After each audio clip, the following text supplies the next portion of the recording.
Invocation. हात मोकळे ठेवूया.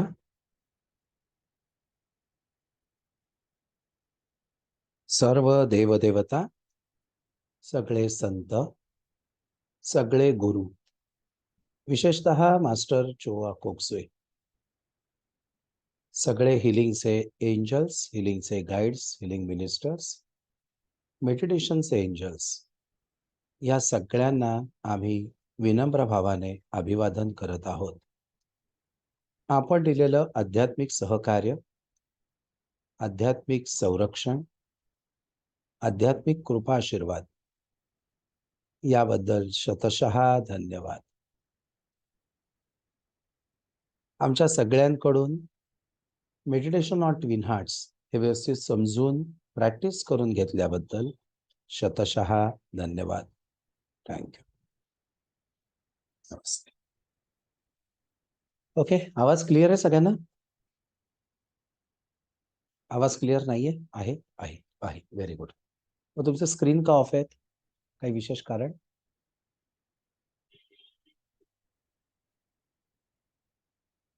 स्क्रीन ऑन ठेवल्यास आपण चांगले एकमेकांशी बोलू शकतो. थँक्यू. ओके, मेडिटेशनची आपण आजपर्यंत अनेक सत्र घेतली. विशेषतः ट्विन हार्ट्समध्ये आपण पहिल्यांदा एक्सरसाइज बद्दल काही गोष्टी बोललेलो नव्हतो. आपण जस्ट मेडिटेशन का करायचं, कसं करायचं, त्याचे वेगळ्या प्रकारचे प्रकार काय आहेत याच्यावर डिस्कस केलं. आजचं आपलं सेशन जे आपण चालू करणार आहोत ते मेडिटेशनची पूर्वतयारी. या पूर्वतयारीमध्ये आपण कित्येक वेळेला काय असतं, बाहेरून आपण येतो आणि एक तर आपला उशीर झालेला असतो, ट्रॅफिकमध्ये काही वेळेला आपण अडकलेलो असतो आणि सगळे प्रॉब्लेम फेस करत करत करत आपण मेडिटेशनच्या इकडे येऊन बसतो आणि अचानक मेडिटेशन चालू होतं. आणि मग त्याच्यात होतं काय की मास्टरांचे शब्द एका स्पीडमध्ये जात असतात आणि आपलं मन वेगळ्या स्पीडने वेगळीकडे धावत असतं. त्याच्यात कधीतरी मेडिटेशनला पोचत नाही, तेवढ्यात मेडिटेशन संपतं. असं बऱ्याच वेळेला होतं. आणि म्हणून मास्टर चोआ नेहमी सांगायचे की ध्यानापेक्षाही ध्यानाची पूर्वतयारी ही अत्यंत महत्वाची आहे. मग आता ध्यानाची पूर्वतयारी काय आहे? तर ध्यानाची पूर्वतयारी आहे ध्यानासाठी शरीर आणि ऑरा हे दोन्हीही तयार करणं, आणि तिसरं आहे मन हे तयार करणं. मग आता हे कसं कसं करणार? ज्यातली पहिली जी स्टेप आहे ती आहे फिजिकल एक्सरसाइज. आता बऱ्याच जण एक्सरसाइज म्हटलं की चालणं हा एक बऱ्याच वेळेला अतिशय पॉप्युलर एक्सरसाइज आहे. पण चालणं हा एक्सरसाइज कित्येक वेळेला आपण एक्सरसाइज म्हणून तो करत नाही. तसं बरेच मला जण सांगतात की अहो सर, आम्ही आता स्टेशन पासून चालत चालतच आलो. मग प्रश्न असा माझा असतो की कसे चाललात? एका रिदम मध्ये चालू शकलात का? तर नाही, शक्यच नाहीये. एवढी स्टेशनवरून येताना गर्दी आहे, रिक्षा आहेत, अनेक अडचणी आहेत. तर ह्या सगळ्या अडचणींवरती मात करत करत आपण जेव्हा पोहोचतो तेव्हा आपला स्पीड कमी जास्त मध्येच थांबत, ओळखीची लोक भेटतात, भाजी घ्यायची असते, काही वेळेला काहीतरी नवीन गोष्टी आठवतात, काही वेळेला लोकांचे वादविवाद चालू असतात, त्याच्यात इंटरेस्ट असतो आपल्याला. हे सगळं बघत बघत बघत बघत बघत अल्टिमेटली आपण घरात पोहोचतो. कृपया ह्याला एक्सरसाइजचं लेबल लावू नका. म्हणून मग एक्सरसाइज मास्टरने कुठले सांगितलेत? तर सिंपल एक्सरसाइज सांगितलेत. पहिला एक्सरसाइज म्हणजे आय रोटेशन, क्लॉकवाईज आणि अँटी क्लॉकवाईज. हा अतिशय महत्वाचा व्यायाम आहे जो नॉर्मली कुठल्याही जिमच्या एक्सरसाइज मध्ये इन्क्लुडेड नाहीये. ओके, आता हे असं का? तर आपण फक्त फिजिकल बॉडी बद्दल बोलत नाही आहोत, तर फिजिकल बॉडीच्या आसपास जे एनर्जी फील्ड आहे त्याच्याबद्दल आपण बोलतोय. आता ज्या वेळेला डिव्हाइन एनर्जी किंवा आध्यात्मिक ऊर्जा ही आपल्या क्राऊन चक्रामधनं आत येणार आहे, आल्या आल्या पहिल्यांदा जर डोळ्यांची ऊर्जा स्वच्छ नसेल तर ती आज्ञा चक्राच्या पातळीलाच अडकून पडते, ती पुढे फ्लो होतच नाही. आणि म्हणून डोळ्यांचा एक्सरसाइज तोपर्यंत करायचा जोपर्यंत डोळे पूर्ण हलके होत नाहीत. आता काही जणांना हा एक्सरसाइज एकदा जरी केला, म्हणजे 12 एक सेट जरी तुम्ही केलात तरी असं वाटतं की सफिशियंट आहे. पण काही जणांना, विशेषतः ज्यांना चष्म्याचा नंबर आहे, त्यांना हाच एक्सरसाइज 3, 4, 5 वेळा केल्यानंतर डोळे पूर्ण हलके होतात. म्हणून एक्सरसाइजसाठी एवढाच वेळा केला की बरोबर, एवढा वेळा केला की चुकीचा, असं काही शास्त्र सांगत नाही. तुम्हाला डोक्यापासून पायापर्यंत शरीर आधी ध्यानाच्या आणि ध्यान संपल्यानंतर दोन्ही वेळेला पूर्ण हलकं झालं पाहिजे, तर एक्सरसाइज आपण सफिशियंट केला. म्हणून पहिला एक्सरसाइज आपल्याला काय दिलाय, क्लॉकवाईज आय रोटेशन आणि 12 वेळा अँटी क्लॉकवाईज 12 वेळा. हे 2, 3, 4 वेळा करून बघा. ते झाल्यानंतर मानेचा हा एक्सरसाइज दिलाय, साइड टू साइड स्ट्रेच. आता हा जेव्हा तुम्ही करता तेव्हा मानेच्या ह्या दोन्ही साइडने मेंदूला रक्तपुरवठा करणाऱ्या रक्तवाहिन्या आहेत. तर ह्या रक्तवाहिन्या ज्या आहेत ह्याच्यातनं जर का व्यवस्थित ब्लड फ्लो व्हायला लागला आणि एनर्जी तिकडच्या भागातल्या मेरिडियन्स मध्ये व्यवस्थित जायला लागली तर तुमची मान हलकी झालीच पाहिजे. पण जर आपली मान मेडिटेशनच्या वेळेला जड असेल तर अल्टिमेटली परत काय होतं, एनर्जी वरून आली पण तिथे मानेच्या भागातच अडकून पडली. ह्याला म्हणतात मानहानी.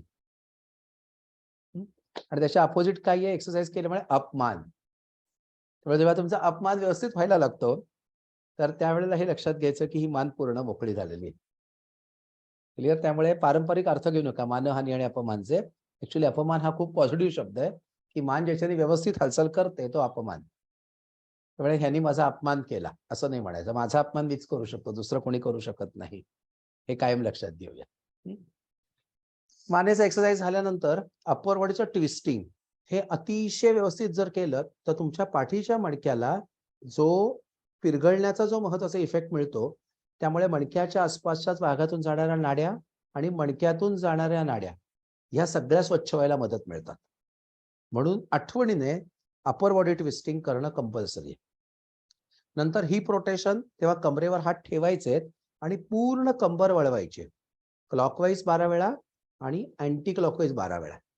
हा जेव्हा एक्सरसाइज आपण करतो तेव्हा कमरेकडनं नेव्हल चक्रापर्यंत, ज्यांना प्राणिक हिलिंग माहिती आहे त्यांना मेंगमिन टू नेव्हल हा जो रस्ता आहे हा पूर्ण रस्ता स्वच्छ होतो. आणि तो स्वच्छ झाल्यामुळे फायदा काय झाला, एनर्जी पाठीच्या मणक्यातनं जरी आली तरी सुद्धा ती मध्ये कुठेही अडकणार नाही. ती व्यवस्थित मूलाधार चक्रापर्यंत जाऊ शकेल, बेसिक चक्रापर्यंत ती जाऊ शकेल. ते झाल्यानंतर सेमी स्क्वॉट्स. म्हणून आपण काय करतो, गुडघ्यात अगदी स्लाइटली वाकतो, जास्त वाकत नाही. म्हणजे त्याच्यातनं गुडघे दुखायला सुरुवात होणं हा अपेक्षित नाहीये. अगदी स्लाइटली खाली वागणं, परत वरती येणं. मला आठवतंय आमचे सर आम्हाला गमतीने सांगायचे की हा एक्सरसाइज फार करू नका, याच्यामुळे खूप पैसा येतो. ओके, असं म्हटल्याबरोबर आम्ही सगळेजण तो 200 वेळा करायचो. फायदा त्याचा हा व्हायचा की बेसिक चक्र स्ट्रॉंग व्हायचं. जर बेसिक चक्र स्ट्रॉंग झालं तर बेसिक चक्राकडून जमिनीकडे जो ऊर्जेचा प्रवाह जातो, ज्याच्यातून जमिनीकडनं ग्राउंड प्राणा आपल्या बेसिक चक्रापर्यंत येतो, तर तो पाईपलाईन, ती पाईपलाईन सुद्धा क्लीन राहते. ती सुद्धा एनर्जी मेरिडियन क्लीन राहतो. त्यामुळे तो एक्सरसाइज सुद्धा व्यवस्थित करा. काही काही वेळेला 50 वेळा केलात सफिशियंट वाटतं. काही वेळेला 50 वेळाच केल्यानंतर सुद्धा असं वाटतं की नाही अजून पाय जड आहेत, अजून सगळं शरीर हलकं झालेलं नाहीये. तर लक्षात घ्यायचं याचा अर्थ आपल्या शरीराला जास्त व्यायामाची गरज आहे. तो झाल्यानंतर मग खांद्याचा एक्सरसाइज दिलाय.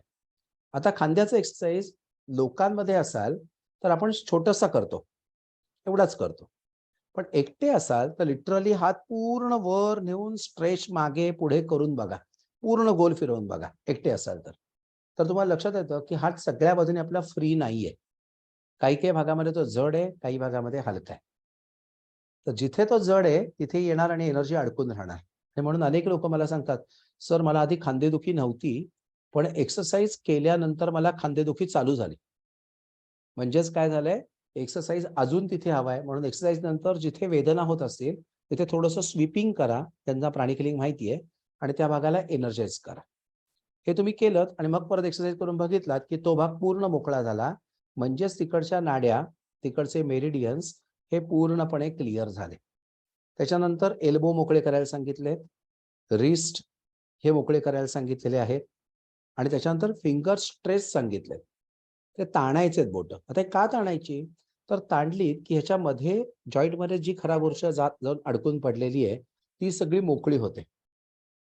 म्हणून ज्यांचं प्राणिक हिलिंगची बॅकग्राऊंड आहे त्यांनी एक्सरसाइज झाल्यानंतर स्वतःचं जनरल स्वीपिंग करा. तर बरीचशी जी एनर्जी बॉडीने बाहेर टाकलेली आहे खराब ऊर्जा, ती तुम्हाला काढून टाकल्यामुळे तुम्हाला लक्षात येईल की एनर्जी सर्क्युलेशन इम्प्रूव्ह व्हायला लागलं. हा फर्स्ट सेट नंतर, परत सेकंड सेट नंतर, परत थर्ड सेट नंतर. नी फ्लेक्स याच्यामध्ये लाथा मारायच्या नाहीयेत. बरेच लोक लाथा झटकल्यासारख्या काहीतरी करतात आणि मग नंतर जो गुडघा आधी चांगला असतो तिथे डिसलोकेशन व्हायला सुरुवात होतं. तर तसं अपेक्षित नाही. जस्ट तो फोल्ड करायचा आहे, सरळ करायचा आहे, फोल्ड करायचा आहे, सरळ करायचा आहे. पावलांचं रोटेशन पूर्ण क्लॉकवाईज करण्याचा प्रयत्न करा. Clockwise 12 times, anti clockwise 12 times. आता काही वेळेला उभं राहून हे जमत नाही, म्हणून बसायचं, साईबाबांसारखं एक एक पाऊल वर घ्यायचं आणि ते पाऊल व्यवस्थित रोटेट होतं आहे किंवा नाही हे बघू शकता तुम्ही. त्याच्याने त्या भागामध्ये जी एनर्जी अडकून पडली आहे ती कम्प्लिटली रिलीज होईल. आणि लास्ट पॉइंट राहतो टो टॅपिंग. तेव्हा पाऊल वर खेचायचं आणि खाली खेचायचं. आता ते वर खेचता तेव्हा हा जो काफ मसल्सचा पायाचा भाग आहे ना, तिथे स्ट्रेच येतो. बऱ्याच लोकांना काफ मसलच्या भागामध्ये एनर्जी जर स्कॅन केली तर ती कंजस्टेड किंवा डिप्लिटेड असते. त्याचा साईड इफेक्ट काय होतो, तिथे त्यांना पटकन क्रॅम्प येतो थंडीच्या दिवसात, किंवा जरा पाऊस पडला की लगेच त्यांना क्रॅम्प येतो त्या भागात. म्हणजेच एनर्जी तिथे सर्क्युलेट व्यवस्थित होत नाहीये. आणि म्हणून पावलांचं हे अपवर्ड स्ट्रेचिंग आणि डाऊनवर्ड स्ट्रेचिंग हे अतिशय महत्वाचं आहे. आणि त्याच्यानंतर शेवटचा एक्सरसाइज काय सांगितलंय, फॉरवर्ड आणि बॅकवर्ड बेंडिंग. म्हणून पूर्ण मागे वळण्याचा प्रयत्न, पूर्ण खाली जाण्याचा प्रयत्न. ओके, हे 12 वेळा केल्यानंतर तुम्हाला कळणार आहे की अजूनही कुठला भाग हलका नाहीये. त्याच्यावर सेकंड सेट करायचा का थर्ड करायचा का फोर्थ करायचा हे ठरवायचं. जेवढे एक्सरसाइज छान होतील तेवढं ध्यान उत्तम होईल. आता प्रत्येक नाडी किंवा प्रत्येक मेरिडियन मध्ये कचरा कुठला कुठला आहे, तर खराब अन्नपदार्थ खाल्ल्यामुळे तयार झालेली एनर्जी. रिपीट करा सगळ्यांनी.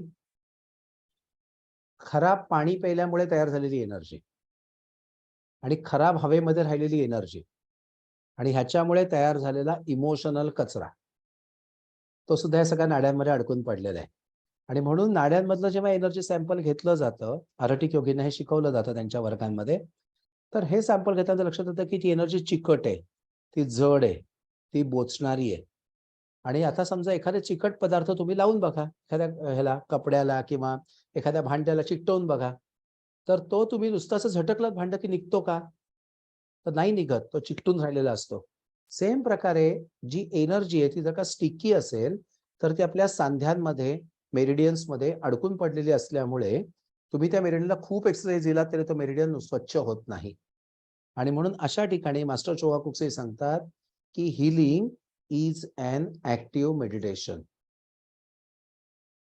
तिथे तुम्हाला actually meditation on twin hearts करायचं नाहीये, तर तिथे तुम्हाला हिलिंग करायचंय. त्याच्याने काय होतं, त्या भागात साठलेली जी चिकट ऊर्जा आहे, जड ऊर्जा आहे, बोचणारी ऊर्जा आहे, अशा प्रकारच्या सगळ्या ऊर्जा पूर्ण मोकळ्या होतात, त्या नाड्या स्वच्छ होतात आणि मग मेडिटेशनसाठी आपलं शरीर, मन आणि ऑरा या तिन्ही गोष्टी त्याला रेडी होतात. क्लिअर होत आहे? म्हणून मी तुम्हाला सगळ्यांना स्ट्रॉंगली रेकमेंड करेन, हात धुवून मेडिटेशनच्या मागे लागू नका. इतर अनेक आध्यात्मिक परंपरा आहेत, आध्यात्मिक शाळा आहेत, त्या सगळ्यांमध्ये काय होतं, लोकांना मेडिटेशन केलं नाही की अस्वस्थता येते. पण प्राणिक हिलिंग मध्ये मास्टर काय सांगतात, जर तुमच्या नाड्या स्वच्छ असतील, जर ऑरा चक्र स्वच्छ असतील, तर आलेली आध्यात्मिक ऊर्जा पटकन तिथून छान वाहणार आहे आणि तुमचं मन फ्रॅक्शन ऑफ सेकंड मध्ये ध्यानात जाणार आहे. एकीकडे आपण काय म्हणतो, आपण ईश्वरापासून निर्माण झालेलो आहोत असं म्हणतो ना, ग्रंथांमध्ये दिलेलं आहे. मग आपल्याला एवढे प्रयत्न का करावे लागतायत? कारण ह्या सगळ्या इम्प्युरिटीजमुळे आपल्याला तो वननेस एक्सपिरियन्स येत नाहीये. आता असा विचार करा की हा सगळ्या इम्प्युरिटीज नाहीशा झाल्या एका क्षणात, तर काय शिल्लक राहणार आहे? फक्त वननेस. त्यामुळे वननेस मिळवण्यासाठी जे जे काही ऑब्स्टॅकल्स आहेत त्यातला हा सगळ्यात मोठा ऑब्स्टॅकल आहे की सेल्फ हिलिंग न करणं. अनेक लोक बेसिक प्राणिक हिलिंगचा वर्कशॉप करतात, पण त्याच्यानंतर फक्त ट्विन हार्ट करत राहतात. तिथे कुठेही ती लोक एक फिजिकल एक्सरसाइज करत नाहीत, सेल्फ हिलिंग करत नाहीत. अल्टिमेटली त्यांच्या बॉडीमधले प्रॉब्लेम्स काही वेळेला वाढत राहतात, ते कमी होण्यापेक्षा. क्लिअर होत आहे? जरी ट्विन हार्ट मधनं काही प्रमाणात ऑरा तुमचा क्लीन होत असला तरी सुद्धा रोज एनर्जी फक्त क्लीन करण्यासाठीच खर्च करायची आहे का? का आपल्याला स्वतःला अपग्रेड करण्यासाठी त्या एनर्जीचा वापर करायचा आहे? जर मला ऊर्जा अपग्रेड करण्यासाठी वापरायची आहे तर सेल्फ हिलिंग नियमित झालं पाहिजे, हे अत्यंत आवश्यक आहे. दुसरं, तुम्हाला 7171 किंवा 6363 हे बेसिकच्या वर्कशॉपमध्ये शिकवलेलं आहे. ते जरी तुम्ही रेग्युलर करायला सुरुवात केली तुमच्या एक्सरसाइज नंतर, तर तुमचा ऑरा हा व्यवस्थित एनर्जाइज सुद्धा होतो. कारण काही काही वेळेला नाड्या नुसत्याच त्या क्लीन करून स्वच्छ होणार नाहीये, त्या वीक झालेल्या असतात. त्याला जर व्यवस्थित प्राणा मिळाला तर ती नाडी परत पहिल्यासारखी ब्राईट होते आणि त्यामुळे रिकव्हरी आपली फास्ट व्हायला आपल्याला मदत मिळणार आहे. इथपर्यंत लक्षात आलं? हा, हे झाले आधी एक्सरसाइज का करायचे, त्याच्यानंतर एक्सरसाइज का करायचे. बऱ्याचशा आध्यात्मिक परंपरांमध्ये ध्यानानंतर एक्सरसाइज केले जात नाहीत. मग ह्याच्यामध्ये का करायचं एक्सरसाइज? तर अगदी सोपा विचार करा. गिरणीमधनं तुम्ही पिठाचं एक डबा भरून आणलेला आहे, बरोबर आहे. तर तो तुम्ही काय करता, असा जोर जोरात हलवता डबा. त्यामुळे काय होतं, सगळं पीठ सगळ्या बाजूला समान त्याचा लेअर तयार होतो. सेम पद्धतीने ध्यानानंतर जर तुम्ही व्यवस्थित एक्सरसाइज केले तर ती एनर्जी जिथे ध्यान चालू असताना पोचू शकली नाहीये तिथपर्यंतही ती पोचते आणि मग खऱ्या अर्थाने आपली बॉडी ही अपग्रेड व्हायला सुरुवात होते. आणि म्हणून ध्यानानंतर एक्सरसाइज अनिवार्य आहेत असं मास्टर शोआकुक्सींनी मेडिटेशन ऑन ट्विन हार्टच्या चॅप्टरमध्ये सांगितलेलं आहे. जे तुम्हाला आजार सांगितले ट्विन हार्टच्या चॅप्टर्समध्ये ते कुठले कुठे सांगितले? पहिला सांगितलंय ग्लोकोमा. आता जर एखाद्याला ग्लोकोमा असेल आणि तो हट्टीपणाने ट्विन हार्ट करत गेला, काय होणार आहे? ऑलरेडी अजना चक्र स्वच्छ नाहीये, ऑलरेडी टेम्पर मायनॉर चक्र स्वच्छ नाहीये, ऑलरेडी बॅकहेड स्वच्छ नाहीये आणि तो नवीन एनर्जी त्याच्यात रोज टाकतोय. त्यामुळे परिस्थिती ही चांगली होण्यापेक्षा आणखी वर्स्ट होऊ शकते, त्यांचा आजार वाढू शकतो. म्हणून डिसीज त्याचे डेफिनेशन आपण नेहमी काय करतो? डिस इज डिसीज. जे काही इज आहे, जे काही संतुलित आहे त्याच्यामध्ये होणारा बिघाड म्हणजे आजारपण. मग आता हे जे संतुलित नाहीये ते आपल्याला परत संतुलित करण्यावर जास्त लक्ष दिलं पाहिजे का त्याच्यात आणखी नवीन गोष्टी ऍड करण्यावर लक्ष दिलं पाहिजे? तर उत्तर मिळतं संतुलित करण्यावर जास्त आपल्याला लक्ष देणं आवश्यक आहे. आणि म्हणून प्राणिक हिलिंग मध्ये मास्टर शोआकुक्सींनी हिलिंग हे पहिल्यांदा ऍड केलंय. मेडिटेशन ऑन ट्विन हार्ट्स त्याच्यातला एक भाग आहे. इथपर्यंत लक्षात आलं? हा, त्यामुळे योगी जर बनायचं असेल तर पहिली स्टेज काय आहे? रोगी. बरोबर आहे ना? त्या रोगीतून पुढे तयार कोण होऊ शकतो? योगी तयार होऊ शकतो. तर हा रोगी जो आहे त्या रोग्यातनं योगी तयार होण्याचे चान्सेस आहेत आणि ते आहे म्हणून प्राणिक हिलिंग, की आधी हिलिंग आणि मग मेडिटेशन. ही कन्सेप्ट क्लिअर झाली आहे? हा, असे अनेक योगी मला जवळून ट्रीटमेंट द्यायला मिळाली आणि बघायला मिळालं अरे ह्यांच्याकडे ज्या गोष्टी नाही आहेत त्या मास्टर शोआकुक्सींनी आपल्याकडे बेसिक प्राणिक हिलिंगच्या वर्गात दिलेल्या आहेत. आणि ती सगळ्यात सुंदर गोष्ट काय आहे? हिलिंग. पण बरेचसे लोक बाकी सगळा अभ्यास करतात पण सेल्फ हिलिंग करत नाहीत. अल्टिमेटली काय होतं? नाड्या ज्या आहेत त्या तशाच ब्लॉक राहतात आणि त्यामुळे जे रिझल्ट मिळायला पाहिजे ते मिळत नाहीत. ह्याचं हे म्हणून आधी आणि नंतर हे एक्सरसाइज का करायचं. त्याच्यानंतर तुम्ही खूप स्ट्रेसफुल आहात तर मी तुम्हाला रेकमेंड असं करेन की मीठ लावून अंघोळ करा आणि त्याच्यानंतर एक्सरसाइज करा आणि त्याच्यानंतर ट्विन हार्ट करा. त्याच्याने फायदा काय झाला? बरेचसे स्ट्रेस लेवल तुमची कमी व्हायला मदत मिळाली. त्यामुळे मेडिटेशन्स करताना मन एकाग्र करायला खूप सोपं जाऊ शकतं. त्या काही टिप्स तुम्हाला मुद्दामून देतोय, त्याचाही तुम्ही वापर करू शकता. त्याच्यानंतर आपण मेडिटेशन कसं कसं करायचं ह्याचा सगळा भाग आपण शिकलेलो आहोत. तर आज आपण त्याचा एक छोटासा सराव करणार आहोत. त्याची एक प्रॅक्टिस करून बघणार आहोत आजच्या सेशनमध्ये. दोन्ही हात पूर्ण आता मोकळे ठेवा.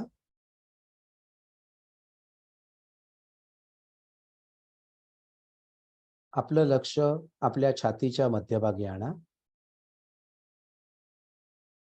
तिथे अलगदचा टच करा म्हणजे तुम्हाला लक्ष ठेवायला सोपं जाईल. टच करून हात सोडून द्या.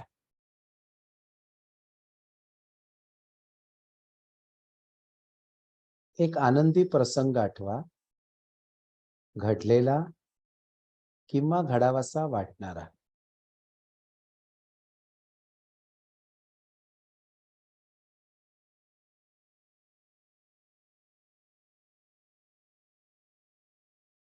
हा प्रसंग पूर्णतः अनुभवा.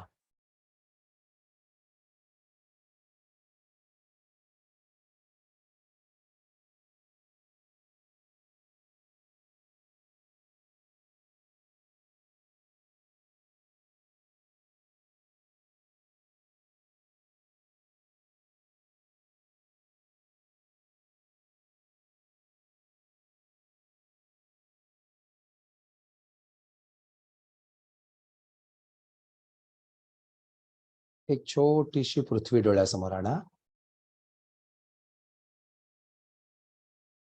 दोन्हीही हात आशीर्वाद मुद्रेमध्ये ठेवा. प्रथम आपल्या सगळ्या फॅमिली मेंबर्सना डोळ्यासमोर आणा.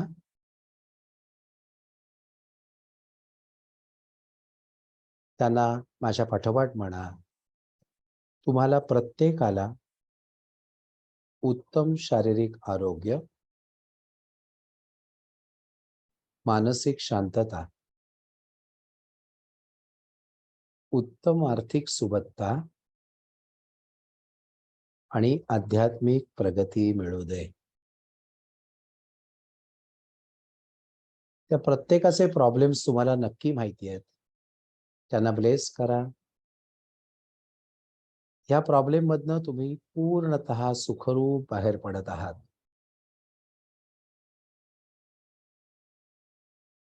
जर त्यातल्या कोणाला जॉब नसेल तर त्यांना ब्लेस करा, त्यांना उत्तम जॉब मिळतोय. कोणी लाईफ पार्टनर शोधताय त्यांना ब्लेस करा, त्यांना उत्तम लाईफ पार्टनर मिळत आहे. कोणाला जर बाळ हवं असेल तर त्यांना ब्लेस करा, त्यांना उत्तम संतती होत आहे. कोणाची जर कुठली सर्जरी होत असेल तर ब्लेस करा, त्यांची सर्जरी अतिशय मिरॅक्युलसली व्यवस्थित झालेली आहे. तथास्तु. आता छोटीशी पृथ्वी डोळ्यासमोर आणा. ही पृथ्वी म्हणजे आपलं एक मोठी फॅमिली आहे. आता या पृथ्वीवरच्या प्रत्येक व्यक्तीच्या बॅकहार्ट चक्राला ब्लेस करा. ज्या ज्या ठिकाणी द्वेष असेल तिथे करुणा निर्माण होऊ दे. इमॅजिन करा, पृथ्वीवरच्या सगळ्या जीवांच्या मनातील द्वेष नाहीसा होतोय आणि तिथे करुणा निर्माण होतीये. जिथे निराशा असेल तिथे आशा निर्माण होऊ दे.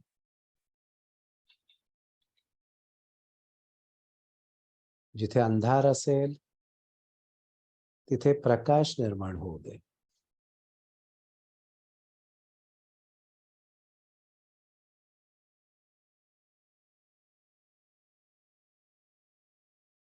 तथास्तु, तथास्तु, तथास्तु. हात मांडीवर ठेवून द्या. एक दीर्घ श्वास घ्या आणि हार्ट चक्राची ही जी प्रेमाची ऊर्जा आहे ती क्राउन चक्रापर्यंत जाऊ दे. क्राउनवर लक्ष ठेवून सावकाश श्वास सोडून द्या.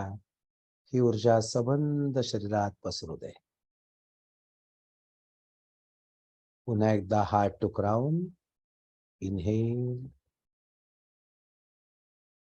क्राउनवर लक्ष. एक्झेल. तुम्ही ज्या घरात बसलाय ते घर पूर्ण ह्या दिव्य ऊर्जेने भरून जात आहे. Inhale heart to crown. Exhale करताना क्राउनवर लक्ष. तुम्ही पृथ्वीवरती बसलेले आहात, त्या सबंध पृथ्वीवर ही ऊर्जा पसरते.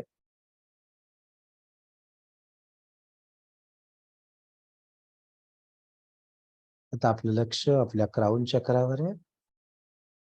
क्राउन चक्राकडे बघून स्मित हास्य करा. दोन्ही हात आशीर्वाद मुद्रेमध्ये. छोटीशी पृथ्वी आपण इमॅजिन करतोय. इमॅजिन करा, पृथ्वीवर प्रत्येक व्यक्ती समाजात काहीतरी बदल व्हायला पाहिजेत एवढा विचारच करत नाहीये, तर तो बदल करण्यासाठी स्वतःहून कृती करत आहे. प्रत्येक देश अतिशय शिस्तबद्ध जीवन जगत आहेत. ज्यांनी पृथ्वीचं नुकसान होईल, ज्यांनी लोकांचं जीवन आणखी कठीण होईल, अशा सगळ्या कृती लोक प्रयत्नपूर्वक टाळत आहेत. तथास्तु, तथास्तु, तथास्तु. आता सावकाश श्वास घ्या. Crown to heart. Heart to crown. Crown to heart. heart to crown, crown to heart, heart to crown. दोन्ही हात आशीर्वाद मुद्रेमध्ये आपण ठेवलेले आहेत. आता आपल्या हातामधून सोनेरी रंगाचा प्रकाश बाहेर पडतोय. पृथ्वीच्या प्रत्येक कणाकणामध्ये हा सोनेरी प्रकाश पोचतोय. पृथ्वी आतून बाहेरून या सोनेरी प्रकाशाने पूर्ण उजळून निघत आहे.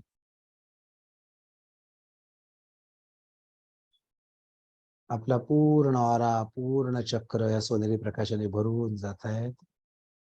तुम्ही ज्या खोलीत बसलाय ती खोली पूर्ण सोनेरी प्रकाशाने भरलेली आहे. तुमच्या दोन्ही हातामधून सोनेरी प्रकाश पृथ्वीच्या प्रत्येक कानाकोपऱ्यात पोहोचतोय. तथास्तु. आता दोन्ही हात मांडीवर ठेवून द्या. आता पुन्हा एक दीर्घ श्वास घ्या आणि क्राउन चक्राच्या वरती एक पांढरा शुभ्र तेजस्वी तारा आहे अशी कल्पना करा. सावकाश श्वास सोडून द्या. क्राउन चक्रावरून आपण वरती जातोय पांढऱ्या शुभ्र प्रकाशापर्यंत आणि सावकाश श्वास सोडून द्या. आपलं पूर्ण लक्ष या पांढऱ्या शुभ्र तेजस्वी ताऱ्यावर एकाग्र करूया.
पूर्ण लक्ष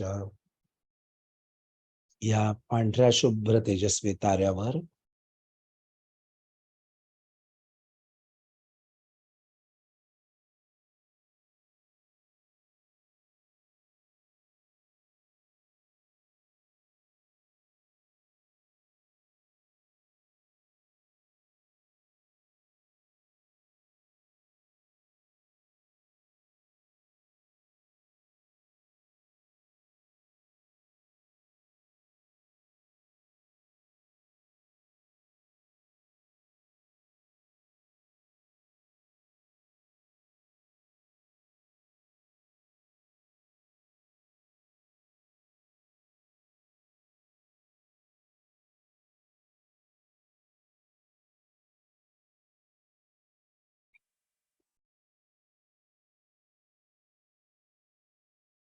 सावकाश हातापायची हालचाल करा.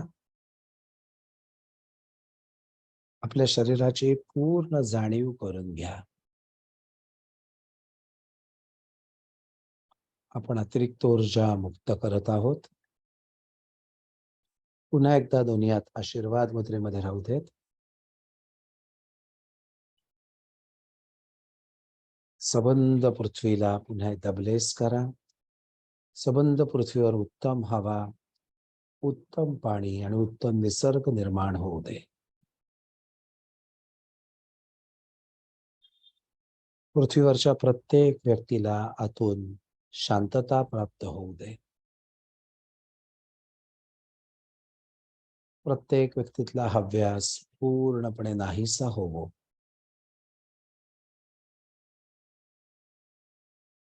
प्रत्येक व्यक्ती दुसऱ्या व्यक्तीकडे माणूस म्हणून बघायला सुरुवात करू दे. तथास्तु, तथास्तु, तथास्तु. दोन्ही हात मांडीवर ठेवून द्या. आपलं लक्ष आपल्या पाठीच्या मणक्याचं शेवटचं टोक आणि दोन्हीही तळपायाचा मध्य या ठिकाणी ठेवा. एक सावकाश श्वास घ्या.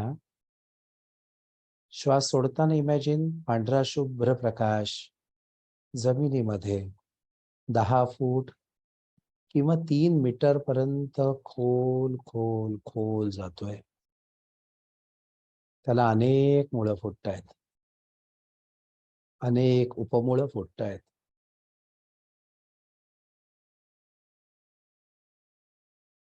हा पांढरा शुभ्र प्रकाश सबंध जमिनीत खोलवर पसरतोय.